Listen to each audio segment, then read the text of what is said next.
सेवाभावी की कसौटी। स्वामी जी का प्रवचन समाप्त हुआ। अपने प्रवचन में उन्होंने सेवा धर्म की महत्ता पर विस्तार से प्रकाश डाला और अंत में यह निवेदन भी किया कि जो इस राह पर चलने के इच्छुक हो वह मेरे कार्य में सहयोगी हो सकते हैं। सभा विसर्जन के समय 2 व्यक्तियों ने आगे बढ़कर अपने नाम लिखाए। स्वामी जी ने उसी समय दूसरे दिन आने का आदेश दिया। सभा का विसर्जन हो गया। लोग इधर उधर बिखर गए। दूसरे दिन सड़क के किनारे एक महिला खड़ी थी, पास में घास का भारी ढेर। किसी राहगीर की प्रतीक्षा कर रही थी कि कोई आए और उसका बोझा उठवा दे। एक आदमी आया, महिला ने अनुनय विनय की, पर उसने उपेक्षा की दृष्टि से देखा और बोला, अभी मेरे पास समय नहीं है, मैं बहुत महत्वपूर्ण कार्य को संपन्न करने जा रहा हूं।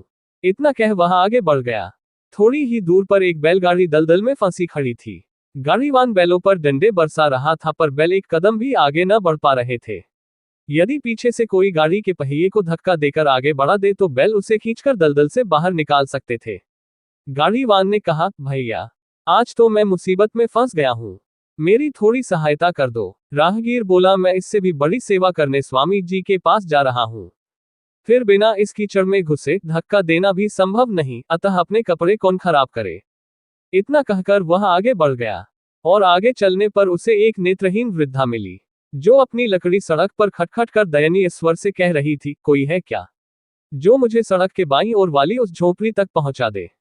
भगवान तुम्हारा भला करेगा, बड़ा आसान होगा। वह व्यक्ति कुड़कुड़ाया, क्षमा करो माँ, क्यों मेरा सगुन बिगाड़ती हो। तुम शायद नहीं जानती मैं बड़ा आदमी बनने जा रहा हूँ, मुझे जल्दी पहुंचना है। इस तरह सबको दुत्कार कर वह स्वामी जी के पास पहुंचा।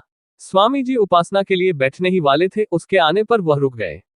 उन्होंने पूछा, क्या तुम वही व्यक्ति हो जिसने कल की सभा में मेरे निवेदन पर समाज सेवा का व्रत लिया था और महान बनने की इच्छा व्यक्त की थी। जी हाँ, बड़ी अच्छी बात है, आप समय पर आ गए। जरा देर बैठिए, मुझे एक अन्य व्यक्ति की भी प्रतीक्षा है। तुम्हारे साथ एक और नाम लिखाया गया है। जिस व्यक्ति को समय का मूल्य नहीं मालूम वह अपने जीवन में क्या कर सकता है। उस व्यक्ति ने हंसते हुए कहा। स्वामी जी उसके व्यंग्य को समझ गए थे, फिर भी वह थोड़ी देर और प्रतीक्षा करना चाहते थे। इतने में ही दूसरा व्यक्ति भी आ गया। उसके कपड़े कीचड़ में सने हुए थे, सांस फूल रही थी। आते ही प्रणाम कर स्वामी जी से बोला, कृपा कर क्षमा करें, मुझे आने में देर हो गई। मैं घर से तो समय पर निकला था, पर रास्ते में एक बोझा उठवाने में, एक गाड़ीवान की गाड़ी को कीचड़ से बाहर निकालने में तथा एक नेत्रहीन वृद्धा को उसकी झोपड़ी तक पहुंचाने में कुछ समय लग गया और पूर्व निर्धारित समय पर आपकी सेवा में उपस्थित न हो सका। स्वामी जी ने मुस्कुराते हुए प्रथम आगंतुक से कहा, दोनों की राह एक ही थी, पर तुम्हें सेवा के जो अवसर मिले उनकी अवहेलना कर यहाँ चले आए। तुम अपना निर्णय स्वयं ही कर लो, क्या सेवा कार्यों में मुझे सहयोग प्रदान कर सकोगे। जिस व्यक्ति ने सेवा के अवसरों को खो दिया हो वह भला क्या उत्तर देता।